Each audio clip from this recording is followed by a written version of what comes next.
High definition, and we are live. We are live and ready to go, Mr. Tommy G. Here on the Goldie. We are. So Fantastic. there we go. All right. The swarm of bees is sort of coming across here. Yeah. Don't know what that is in StreamYard, but we get this swarm of bees that forms a wall. You'll see it. It's like a brick-laid wall.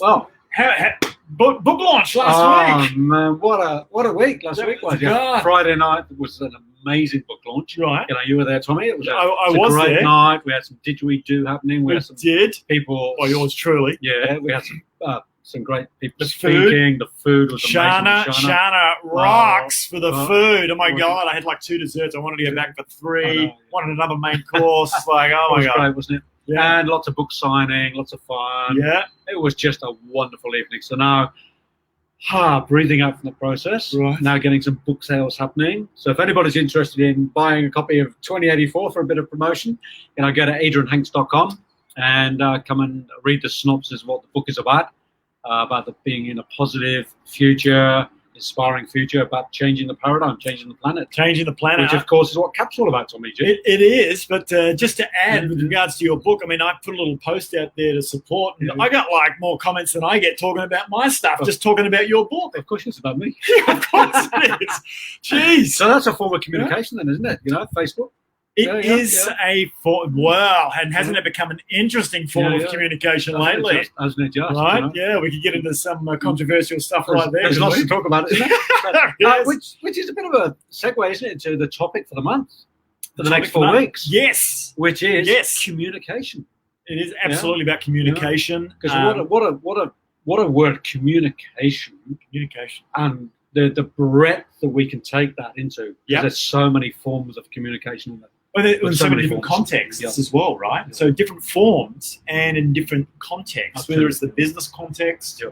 whether it's personal relationship stuff, whether it's on the street, right? Yeah, yeah. Whether it's you're communicating with someone because you haven't worn your COVID mask, Yeah. and you're getting told off and spanked on the street. Oh, I'm getting cheeky now. So, but I think we're going to break it down, kicking off with which one first? Well, why don't we start with verbal communication, Mr. Tommy G? Verbal communication. Because that's like, the one that people mostly know, consciously and subconsciously. There's a lot of conscious communication verbally, but there's a lot of communication happens unconsciously, even through verbal, isn't there? There is. And that has an effect on the physiological body as well. It does. If we're not speaking our truth, if we're speaking a certain tone. Like I gave a meditation this morning. I do a morning meditation. So Mondays and Thursdays. 7 a.m. 7 a.m. Australian Eastern Standard Time. And just that communicating. AdrianHanks.com. Yeah, AdrianHanks.com. Right. Just communicating a message with a different tonality. Right. And slowing the speech down, getting into the meditative language. Right. So that people can tune in on a meditative level. Okay. Rather than lecturing at or speaking at. So many tones that we can use. Right. So many ways of communicating verbally. So I'm going to hand it over to you, Mr. Tommy G, a little bit. Right. In terms of what have you got to say about verbal communication from the understanding of the physiological? Wow, there you go. My God, there's a build-up. You always get it, don't you? I could say, it's lucky me. You always get a tough one. I could say SFA, and I'm not talking Salesforce automation or anything like that, but verbal communication and your physiology. I mean, all right, there's a couple of ways we can take this, right? It could be something as basic as, verbally communicating if you're giving some sort of form of physiological education to somebody, right? So it's pretty plain and simple. And of course, there's different mediums you can use for that, whether it's online, whether it's the museums of the past. I think they call them gyms, don't they? Right. Or we start to talk about things, the actual content, rather than the act of it, doing it verbally. And we're going to break this up over the next few weeks, being sort of like non-verbal, your own internal communication, more esoteric stuff, which, more into your area. And there's another form of communication, emails and texts and all that stuff too, right? tech You know, talk, yeah, right? yeah. Tech Which is communication. what we're doing here. You know, We are. We're using tech to communicate. Right, and the social through the form of camp. it. Yeah, like Right. we're doing verbal communication Right, here. one to many. Yeah. Well, we'd like to think. We've got We 4 got- there right we- now. hey, We did kick off, yeah. Woo, more than one. Yeah. Yeah. We begged our friends to Yeah, come on. yeah. No, it's not true. We had 10 right at the start. I don't know Yeah, where they yeah. kind of like disappeared to. Yeah. Oh, shit, it's them again. Probably a tough topic. Bloody hell. communication. Yeah. Well, they probably saw me wearing the Gold Coast cap. Oh, yeah. We tied with Yeah. Essendon. I know. What is with that? You tied And with 4 Essendon. points, we lost in St Kilda. See, and you tied with Essendon, and the Saints beat Essendon on the weekend. Just to add insult to injury. All right. Bit So- of footy communication. Bit of footy communication, banter, bit of footy Yeah. banter. Yeah. So, verbal communication, you know, it's funny because when you are saying something, there is that non-verbal wrapper. Don't want to take away too much from the next talk we're going to have about next week, non-verbal, but things you say do affect people in certain ways, right? Can be quite cutting, It can be. or being embracing. You know, Yeah. sympathy and antipathy Yeah. comes from listening. Could be You know, I somewhat can be shady, offended. Yeah. slippery, Yeah. just in the language that you use. Yeah. Could be seen as a bit of BS. I don't really trust what they're saying because of the language Yeah. you're choosing. So how can we take this into the business corporate space, Tommy, in Yeah. terms of verbal communication right now today, with all that's going on the planet? You know, times unprecedented times. Yeah. You know, business is not as usual. Yeah. Now we don't know what the new normal is in business coming. Yeah. So how can we start to use effective communication in that space, verbal effective communication, Right.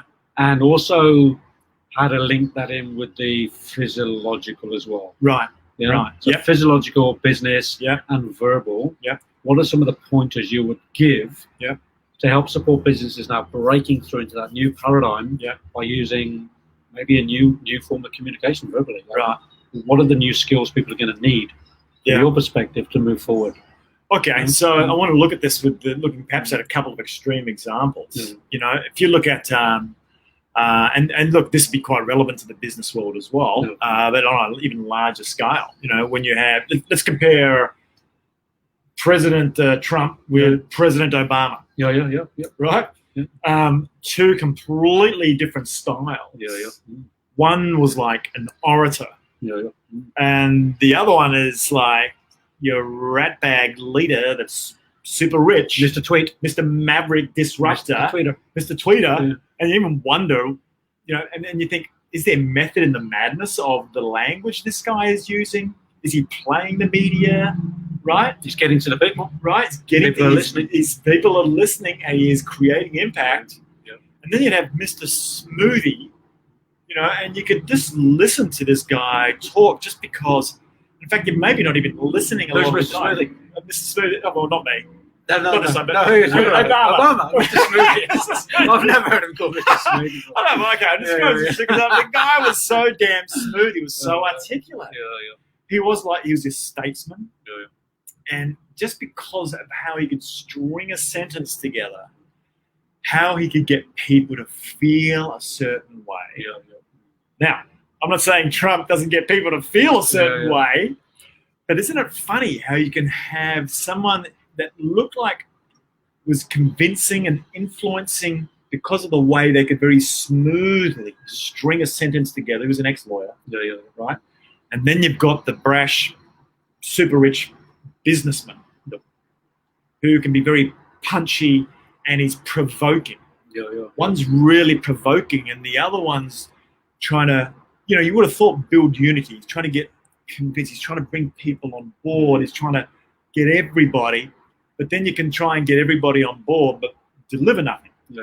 But they had, didn't they? You know, in essence, they both had the same message, one of hope. I mean, even Obama's book was called Hope, and it was all about bringing hope, and his slogan was all about we're bringing hope to the people. Right.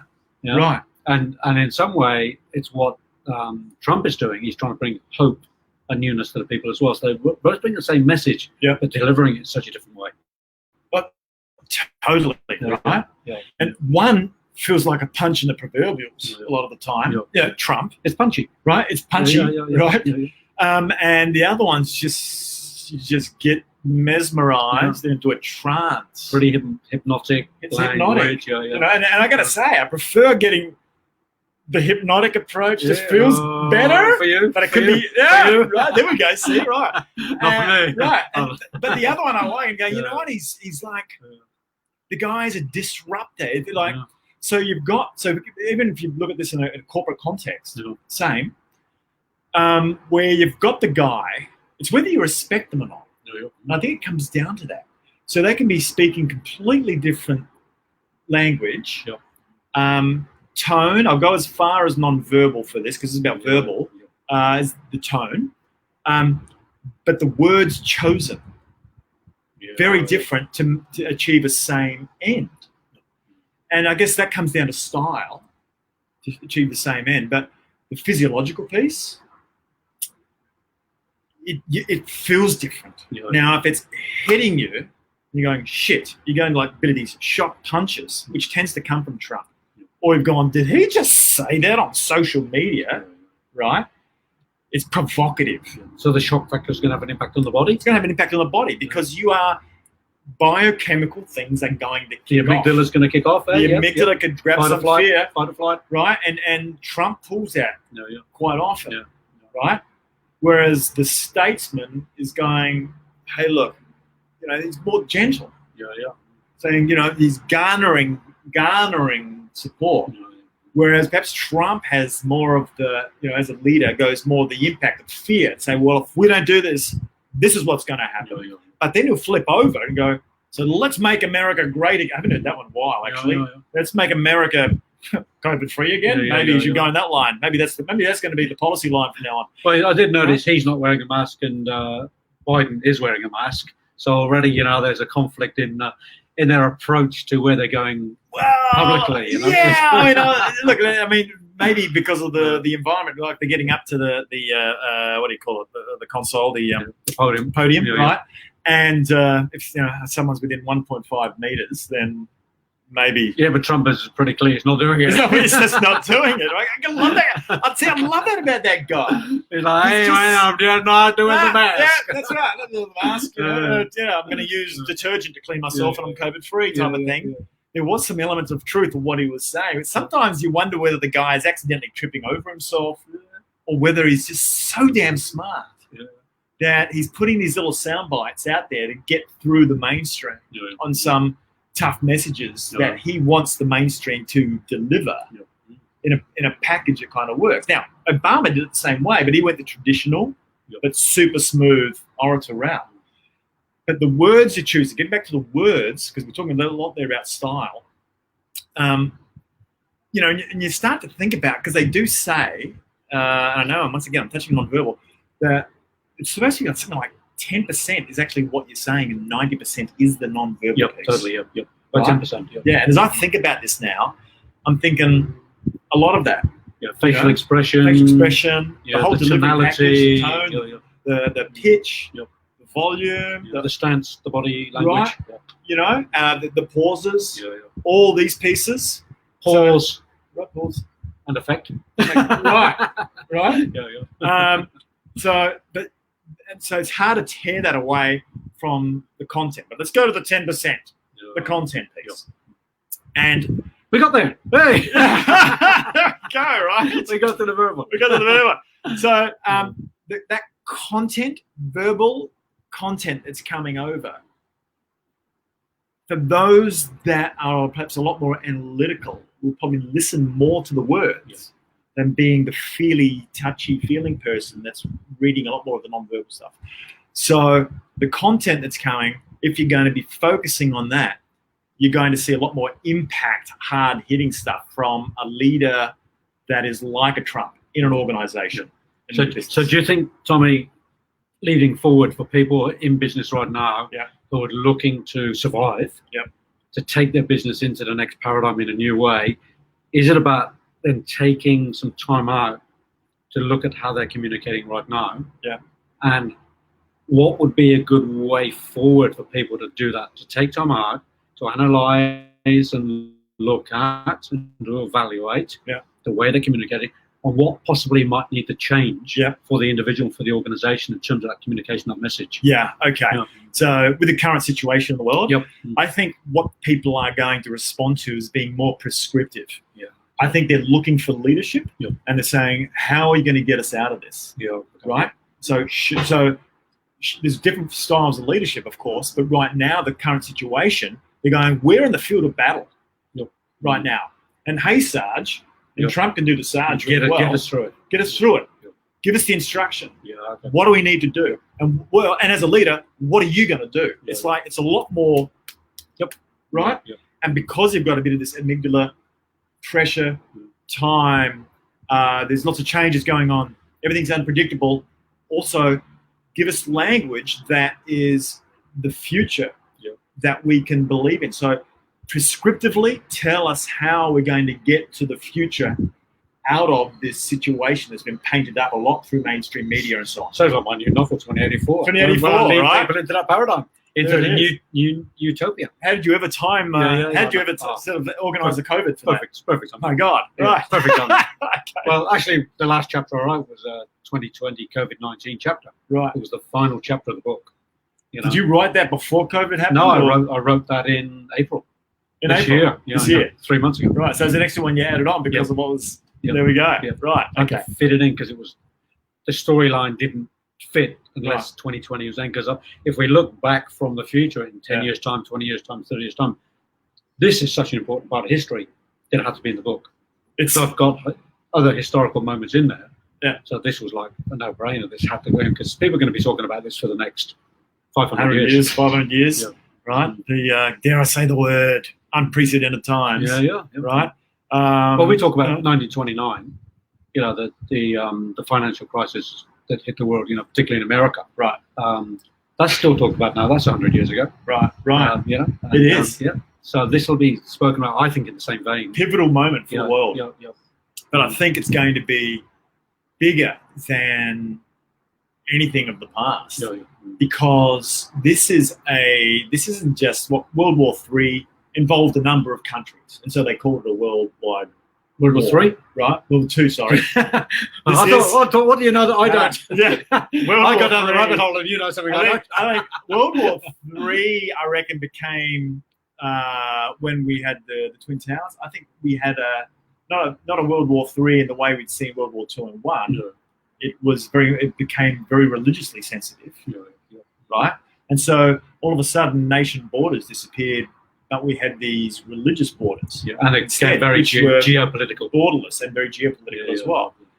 Now we have something that is like on a global scale, and it's supposed to be a war with this extra, not terrestrial so much. We don't think it came from extraterrestrial, but a germ, a virus. And of course, we have social media and we have other forms of media that can spread the message in a nanosecond. Whereas in 1929, pick up the newspaper at the new telegram, telegraph maybe. Australia, was it England has decided to go to war against would take Germany weeks to get communication. Australia will be implicated into the war as well. And people in villages and towns would have heard nothing. Right. But now everybody gets it. It's like you have these flash crashes in the stocks, where it's like all of a sudden the price goes whoop, and it goes back up in another week. I thought we were having a flash flu, right? And obviously it hasn't been so flashy, because it's still hanging around, right, in some shape or form. So getting back to the verbal piece, I think the words that anybody is saying as a leader right now are being listened to because they're after direction. So when it used to be, it's more of the non-verbal cues and standard, it almost becomes a hum that you're hearing somebody, but you're feeling more to now, let's listen to the information. And so I think literal communication has become a lot more important. And so when communicating, choosing the words, I think actually you have to be more careful now.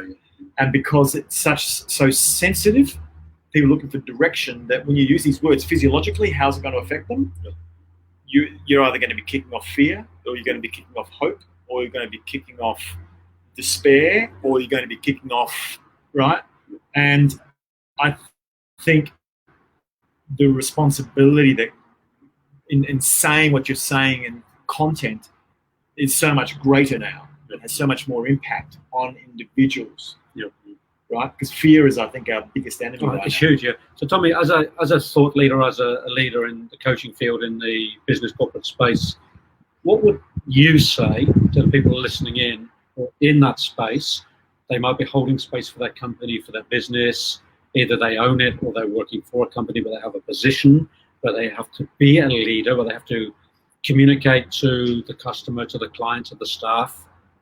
What would be some words of wisdom from you as a coach in that coaching space to those people? Yeah. I think it's really important for coaches to step up now, Yeah. for leaders helping and supporting those people in those fields, because they may be leaders in the terms of leadership in sales, leadership in teams, but maybe not necessarily leadership in coaching.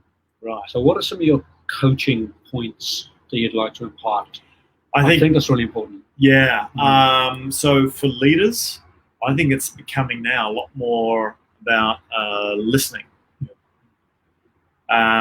Because we're in these really sensitive sort of times, asking a lot of questions, doing a lot more listening, doing that side of communication.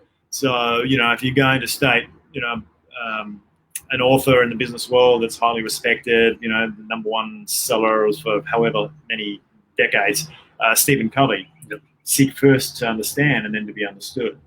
Or, Teddy Roosevelt, no one cares how much you know until they know how much you care. And I think people are really asking for that right now, is that they want to see the leader, if there's any time, it's now, to be really caring for their people. When times are great and it's easy and whatever, you can also be barking out the instructions, right? But people are on the flow, they're listening. But right now, not only is that responsibility in what you're saying, but how you're listening. So coming back to the heart, right? I think more so now than ever. And I think the world is in this potential place, our ascendancy right now, where it has this huge opportunity to actually engage the heart. And I think that's the plane we're going to ascend to moving forward. I'm not only hopeful of that, I do believe that's what's going to happen. I see it already happening. Do you? Right. Around me, right. People are dropping into that more heart-centered space of that care. Yeah. I think the opposite can happen as well through fear, where people aren't engaging in that space because of the fear. Yeah. But for those that are holding that space, some of the communications I've had, some of the conversations, it's very heartfelt about the staff, the company, the community. What's happening to the community. Right. I'm not seeing that quite as much coming from the governmental spaces. In terms of that care, it's very rapid fire, fear. That's what I'm hearing in the media, mainstream media. Getting, still that fear-based, lock up, fear-based, wear your mask, you're going to lose your business. I want to see some care coming out of that. How can we care for the community? How can we care for business? So that leadership for me is not being shown governmentally, but I am hearing in some business quarters. Which is interesting. Isn't that interesting? I mean, if you look at, what's his name? Dan, what's his face in Melbourne? Commie Dan. Commie Dan, right? Dan Andrews. Dan Andrews. Dan. About as much respect has been given to the people. So I think there's some, he's come down pretty hard, command and control. Now, what's driving Dan? Who knows? Right? Who knows what's driving Dan beyond Dan? As well, because we know that industry and government are very much intertwined. It's just so hard to see these days. And then you've got mainstream media, which is also locked up with, just follow the money. At the end of the day, really, we built systems that are built on dollars for airplay. So we just don't really know what's driving it. Now, language that he's using has been quite provocative. And people are very concerned at things that he is saying. And quite secretive. Quite secretive. There's not a lot he's saying about in the social media. He's been asked questions in question time and publicly, and he's not answering the questions. And they're saying, we're demanding of you some answers to the questions, and he's not giving the answers to the questions. Direct answers to the questions. So that's not effective leadership. That's not effective. You know, and this is the thing with the bureaucrats and the system, and they're trying to play the middle line and saying nothing at the end of the day. Yeah, trying to keep his position as, like elections coming up in right as well. Good luck with that one, Dan. So it's all there's so many layers on there to communication. Yeah, so many layers. But I've just been watching him. I don't watch the mainstream media often, but occasionally I'll tune in to get a perspective. And I've noticed his body language and his verbal communication has changed. He doesn't sit up into the screen anymore. Yeah, he's kind of hunched, isn't he? He's hunched. He's hunched, and he's like almost can't even lock eyes with the camera. It feels. He's in hunch space. Right. So this is non-verbal stuff we're talking about. So physiology, back to the physiology. His physiology is changed, and in the communication. So it's totally changed. Right. I mean, if you scroll back 4 months, and take a screenshot, go back and watch a video on YouTube of Dan Andrews, and then watch him now.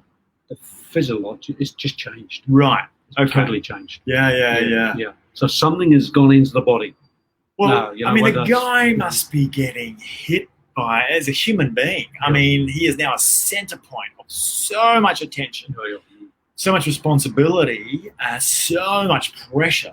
You can only withstand that for so long. And that'll go in the body. The issue will go in the tissue. The issue will go into the tissue. There's no doubt, right? You can only do it for a certain period of time. And it's happening with him. Yeah. And eventually what happens, he goes so much into contraction. Right. That, then we get arthritis and, other things happening. Other things you don't want happening. Yeah. And so when we're talking about physiology and verbal communication, because he would be a portal of so much coming in right now, and having to make a call, on things, a puppet of many, many strings that are getting pulled in different directions right now. And that's got to be a tough gig. That side of it for anybody, whether it's Dan Andrews or whoever it is, feel the person. Now, different people will respond differently in that. And some people have the physiology to be able to handle it, some will not. I mean, I know for me, genetically, when you get out of the genetics of this as well, if I see or hear something that has impact, the same thing to someone else with a different genome, it'll impact them less. I know for me specifically, because I've had this analysed out of Canada, when Dr. Denani, which I interviewed, they analysed my DNA, and they gave me supplements that were specific to my DNA, right, nutrition-wise. And he said, look, also, here's some of the other things. Like when you see a car crash, for you, it'll leave more of an indelible print and emotional impact than it would be for someone else. So you'd go, oh my God, did you see that accident today? It was like horrific. And somebody goes, oh wow, that accident was pretty bad. And they're moving on to the next thing. And I'm still like ruminating on it. Still in the trauma. Still in the trauma. So those things will affect me. And what they will do for me physiologically is actually not good for me. Now, the other side of that picture is that I feel good stuff more than the other person. Either way, there's a price to pay, right? So it's a bit of a trick. So words or things you see, which is a form of, like, I guess, non-verbal communication, but even with words as well, will impact people more than others. And you've got to be really careful. And if you're one to many and you're speaking, that's why for politicians it's a tough gig. Trying to communicate, well, depending on your intention. Is it to win the populace vote, or is it to give a message of, maybe what people don't want to hear but need to hear? And that's always a tough gig, right? And it's also about the people listening in, isn't it? Because, back to 101 communication training, you get your auditory, your visual, and your kinesthetic learners. Right. And if you're not engaging with all three in your message, you can lose 1/3 of the people. Right. So, when we do verbal communication, we get the auditory. Right. We usually miss out on a bit of the visual, and the kinesthetics are nowhere to be seen. Right. So when there's just verbal communication, 2/3 of the population are not getting the message fully. Right. So it's really, although, depending on the stats you read, the visual is usually the highest form. So people do lip read and they do watch the eyes and the face. Right. But just hearing the words, one has to be auditory. Right. And listening skills are pretty low down for human beings. People's attention span, 3 minutes is the absolute max generally. So, we're on for an hour. God. Good luck. But it's true. So getting the message across verbally, Yeah. in a time frame, Right. with the right words, the right message, Yeah. in the right tonality. What an art! Oh God. Yeah. Yeah. What an And art! to, and to feel the room at the same time. yeah. So, as an orator or someone that's giving a speech, and depending on the context and whether it's prescriptive or whatever, to be sensing the room. Some people can do that Like I better did than on, others. like I did on Friday night at other points. Is that right? Exactly. Sense in the room, Sense in the give them room. what they need. Right, there we go. It's an art. It is an It's art. an art. Yeah. Right?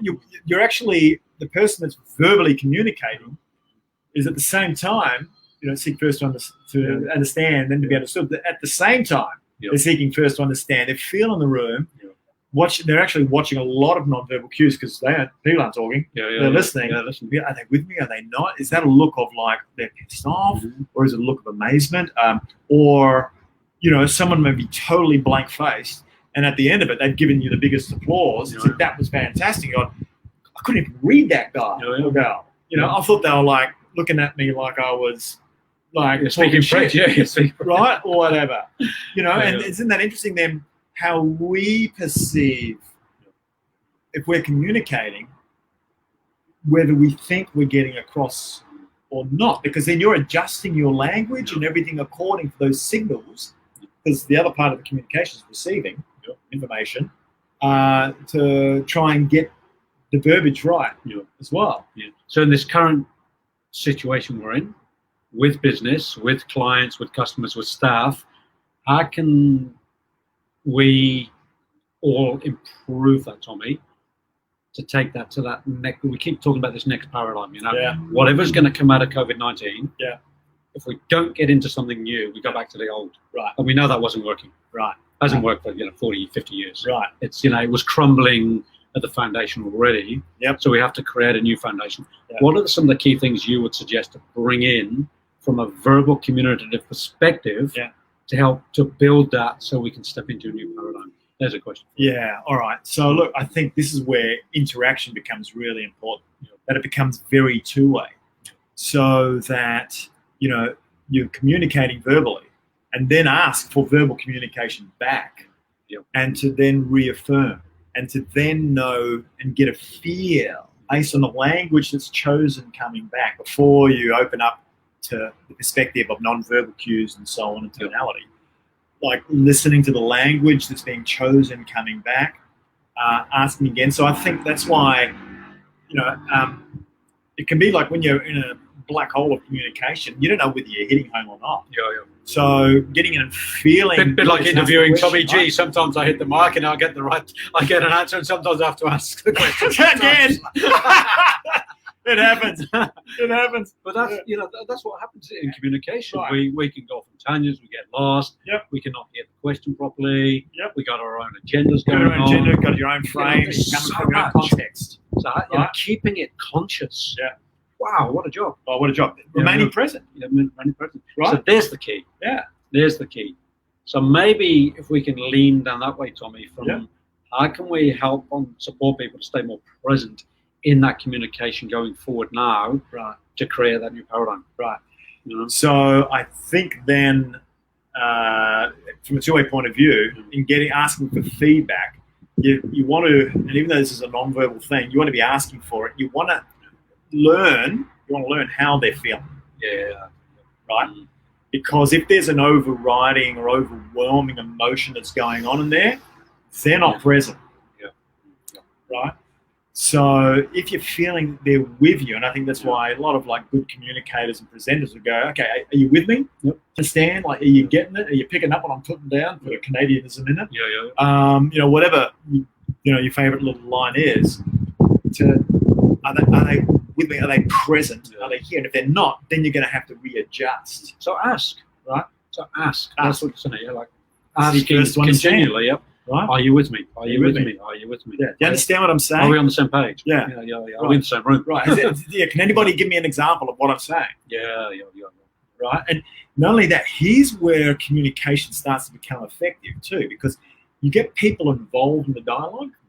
They then feel they're involved, they're engaging, and what they're doing is involvement equals commitment, right?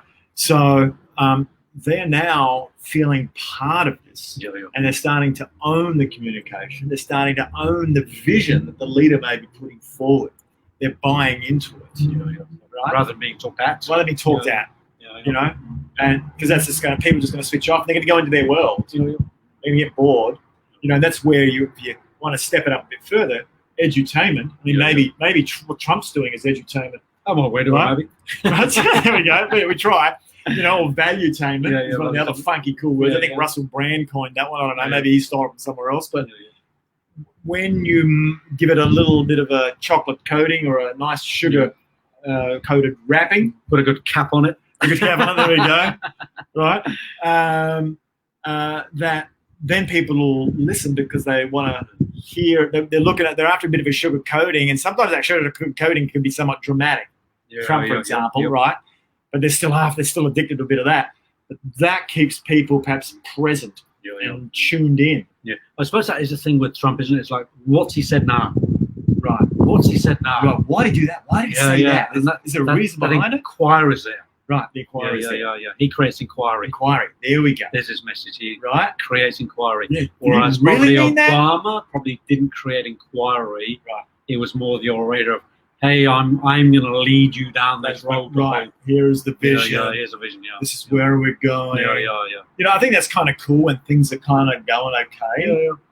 But not when, you look at when Bush was going for his second term, and I think everybody thought that Bush Jr. was no way he was going to get in second time, and I think a lot of people just wanted him out of there. And what did he get? He got a Gulf War. And all of a sudden they he got one or a Korean one. Wow. We go down that rabbit hole, right? And then we can start talking about the CIA, CIA talking about conspiracy theories. Here's one about the CIA. 9/11 and all that, right? Did one get created so that they could have a leader, whoever it was at the time, lead them out of it? And all of a sudden, he wins the election again. Do we have that now? I mean, if you're going to look strategically and politically, and the content that's being put out there by Trump with this COVID thing, and I'm sure he's got the best strategists on the planet now, I'm sure he does, helping him with how do you make this COVID thing a winner for you. Guess what politics is, right? It's politics. Yeah, end of the day, getting the populace vote. It's the only system we've got at the moment. Unfortunately, it's still open to, rules of. It's funny with the US system too, and the campaign. Not to go off too much on a tangent here, but money talks over there, and campaigning, and then you had Cambridge Analytica, and all the controversy around that with what happened with the EEC, what happened with the US election. Right. No one expected, I think, Trump to win. I sometimes wonder whether he expected to win. I don't know. I just don't know. But holy cow, didn't he win? And it wasn't by margin. He was. Right? He was there for the people. The people heard him and they responded. They responded to his message. Right. So there's a clear. Is that not a clear indication that sometimes we have to change the old paradigm into a new paradigm to get the message across? So if we've got a new message as thought leaders, business leaders, entrepreneurs, what is that new message we're delivering?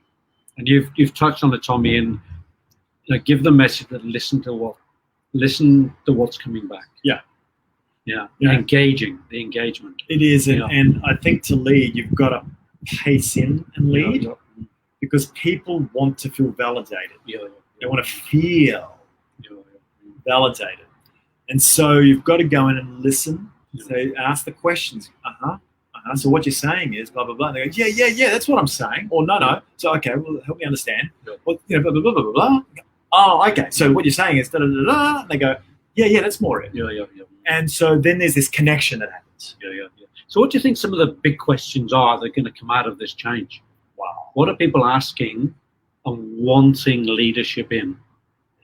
Right. I know, maybe take a couple of moments to think about it, because if I'm running a company that I've got, 200, 300, 400 staff, what do you think the staff are asking the leader to deliver in terms of the leadership so they feel supported, feel heard? What are some of the fundamental questions you think are going to maybe be asked going forward? I think because right now where the treadmill of the world has been broken, with a treadmill, it's pretty predictable. You're just looking in front of you and you're right on the wheel. now it's broken. There isn't one there, and you're going, shit, where are we going now? Yeah. And so there's going to be more dependency on the leader to go, give us the vision. Yeah. There it is. Right? There it is. Give us vision. What is the vision into this new world that's forming? And we want safety. Yeah. Because for a lot of people, for most, Yeah. they want the predictability. Their amygdala is going, we got nothing in the database here about this situation. No, there's nothing there. Right? It's unprecedented. That's, And that, so, it. yeah, that can be scary. Now, some of us lunatics Yeah. love it. We love it. They can go into the blackness. Yeah, because I don't like, for me, being in jail is like, predictable. Why am I here on planet Earth? Let's go and do something different. Like, let's dive off. Let's get creative. Let's get creative. Yeah. Right? But that's a small percentage of the population. It is. Yeah. And I think without this sounding conveniently like we're sounding our own trumpet here, I think we're going to see trumpet. That's interesting. That we're going to see the creators now coming to the fore. Creative leadership. Creative leadership, and to give a vision. And if they believe it, and if they're not scared, and they seem not to be scared, but they're going to be the ones that are going to guide people, because people, if they believe it, people are going to believe them. They're just going to ooze it and what they say and do and so on, and lead them into the new world. So a thought just comes to me, Tommy, and that is, if there's an organization out there, business out there, who are the people in the organization, in the business, who are the creators? So maybe they've been sitting in a position where they haven't been delivering their creativity. That might be part of the secret.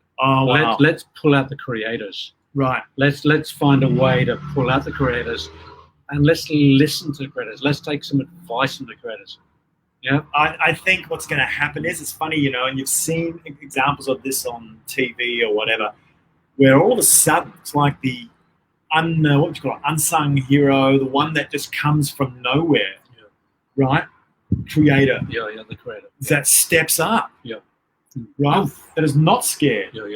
And comes out with the way forward. And everybody's going to look back and go, that dude who was always in the back and quiet, all of a sudden he's the one. And this is when you're working effectively in teams, where if you're a really effective leader, and how does it go? Knowing where everybody sits on the bus, but knowing in different situations when you're going to pull different people in to lead. Now, I got certified, years ago on. Did you? Yeah, believe it or not, I stole it. It doesn't surprise me. You're certified. Let's go figure, right? Yes. Piece of paper they let him out for a few hours for the show. They did. He said, no, he stole that certification. It's a lie. In the Gallup Strengths Finder, right? And that is, they set up a system whereby you can see the strengths of each person. And it's a bit like the DISC process and the other. Similar, right? Psychometric testing. But how to use each person, right? But then you go deeper than that, and like with epigenetics, we get into biochemical activity in the body, because the language, talking about biochemicals, so it's going to affect different people differently. But at the same time, if you have a situation where certain people are going to excel, and that they should be leading because they are the best one to lead in the situation, you mentioned creators, then I think we're going to see a different type of leader coming up in the organizations moving forward. So who's leading the race to train those creators? Right. Does anybody comes to mind? Maybe. Apart from Tommy G. Right. There we go. That was just too convenient to answer, but I'm glad you put it out there. I wouldn't. It's not so much about egotistically would I like. Of course, my fucking ego would like that, right? But I think for the new world order of leadership in organizations, and where it's going to be heart-led, that's what's going to be happening. And it's going to be creative, becoming very aware of the ego, which drove a lot of stuff in the past, the rational mind, the sort of minds that I had, like biochemically. We were like, epigenetically being what they call a crusader in one of the organizations I work with, very cerebral, very prefrontal cortex. I did some testing on this yesterday with bioimpedance, actually. And this whole thing showed a whole lot of results and things, but it showed more increased blood flow to the front of the brain. Yeah. Interestingly, not in the amygdala scary part, right? And if it's on fire, it'll be red. It's more yellow. So it was like warm, but in the front. So biochemically, people respond in situations differently. And I think, once again, the general thing here is the opportunity, and where the opportunity is for organizations, means corporations, is going heart-led. Yeah. Right? So Heart-led and creative right brain. So looking for heart-led leaders to lead the leaders. Yep. Because they're the ones that people are going to resonate with, is it the other way around? Yeah. That's where we start to get harmony happening, rather than the command and control approach. Now, mind you, people are looking for a prescriptive approach to look at how to and whatever else. Most of all, they want to feel safe that this one is going to lead them to the new land. Yeah. And to do that, that means the leaders are going to have to be able to stand up and do that, or the new ones are going to pop up. Right? And extracting that into the new world, where it's about caring for each other, unifying. Yeah. Because right now the world is in this place of potential polarization, and I think that's going to happen for a period. It's happening all around, isn't it? Right. Yeah. And you've got things on mainstream versus a whole underlayer now of, if you will, even like the resistance or the rebellion as it used to be, and people in tunnels and whatever else kind of thing. The tunnels now are sort of like the messaging each other, right, the web. by the internet, the web versus the mainstream part of the web, right? We know what that is. So you've got this polarity. The only way through, though, is that it's got to come together as one. And from a communication point of view, the verbal communication and the asking, the polling constantly, as an effective leader, but not polling because you want to hear from a populist point of view where people are going, because you want to pace in, feel them, understand them, but then step by step, as you engage with them, right? And they're all at different levels. So as a good leader, you're going to be really effective at doing that to lead them to the new world, step by step, without them pulling an emotional hamstring. Right? Big task. Big task. Big task. Huge task. Big task. Yeah. But I don't see any other way. No. know? Yeah. Well, what other choice is there? Just eradication of the human race. Yeah. That's the other choice. Yeah. And collapse of business. Right? Collapse of everything. Yeah. Collapse of the human race, the whole thing. And the only way through this is together as one. Wow. Right? Wow.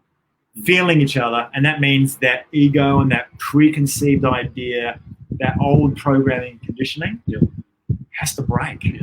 So Tommy, is it possible? I'm an optimist. I'll go beyond that, and I'll say I'm an optimist. Right. I'll say it's going to happen. I think it's inevitable. Yeah. The price we pay to get there is the variable. Yeah. Right. Could be a heavy price. It could be a heavy price. Yeah. And there are certain dark forces, if you will, interpret that how you like, that are perhaps trying to hold on to the old. Yeah. Invested. Invested in many different levels. Yeah. Right. And I'm talking quantum levels as well, not just maybe dollars and cents, right? At the basic level. That is kind of being, all of a sudden it's becoming visible. Yeah. The veil is lifting. Oh my God. It's like, I don't know if anybody else has seen that out there. You and I talk about this a lot, right? But the veil is lifting. Yeah. Is that because human consciousness is awakening, changing, or is it something else? Is it social media? Social media, right? Yeah. Certainly as a communication vehicle. Yeah, absolutely. It's the best communication we've ever had. Right. It's also the worst. It's a catalyst, right? Yeah. It can be the catalyst paradox, for bad or for good. Back into the paradox, right? At this whole conversation. The double-edged sword. Yeah. Right? The paradox of communication. Right. Yeah. And that's why your word now, because, what we're doing here on Alive, it has a lot more impact, a lot faster across the planet than it used to. Like you said, it was slow before. It's like, it sounds like we might be going to war. Yeah, from here now, bang, we could be in Argentina right now, the UK right now, Berlin right now. Right. Whereas before it would have been telegram, send it off to somebody. It would have been, taking maybe minutes or hours or days. Yeah. But now it's none. Now, so we have a unifying platform. Yeah. The pipes are all connected. We're all connected to it. Yeah. The content that's going down there. That's where the Fourth World War, right? It's called Digital World War, I believe, is happening. Right? It's on this digital communication, digital connection. That's where it's happening right now. And it doesn't mean loss of life like it used to. Right now, what consequences come out of that, we'll see. But this is the war that's being fought right now.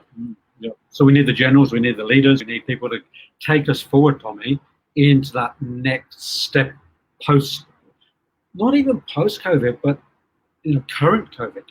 Like, we don't need leadership after the crisis. We need leadership now.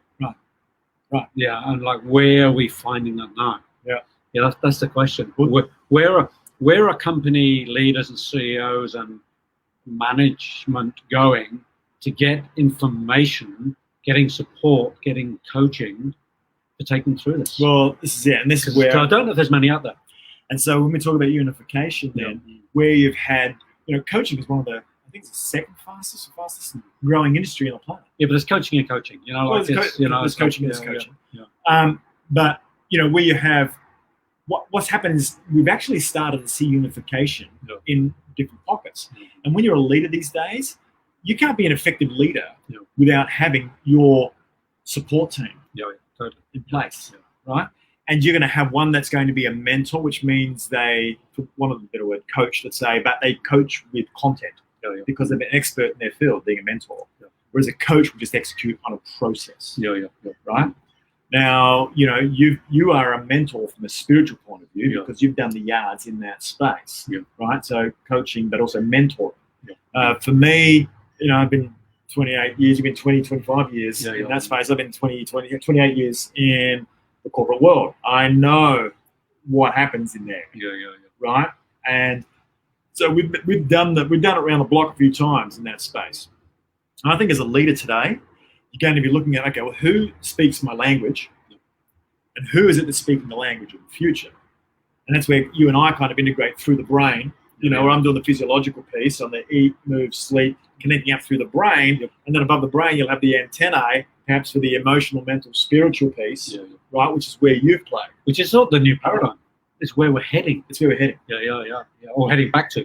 Back to, right? We go back to, ancient Greece, we go back to Mesopotamia and all those ancients and Egypt, it was very esoteric. Right. It was all about living. And then it was very community, very village, the cobbler and the blacksmith and whatever, and they all knew, they were connected into the people. You go back to the Essenes, and all the old stories of 2, 3, 4, 5,000 years ago. Pre-industrialization. Yeah, it was all about community, all about connection. Or suppose, depending on the history books you read, but it was more about the connection, the communication. Right. And somewhere along the line, things got lost. It got politicized. It got industrialized. Got monetized. People became disconnected from each other. Right. As I see a low battery sign come up, they got disconnected. And then disconnected from caring. And now we're going to go back and we've got to care again. That's where it fell apart. That's where the whole thing, I think, the cracks appeared. So if we take what we've shared today, to bring it to a bit of a wrap, coming from the heart, coming from that place of caring, listening, getting some sense of feedback from the message being delivered. So there's a two-way communication. And finding that new form of leadership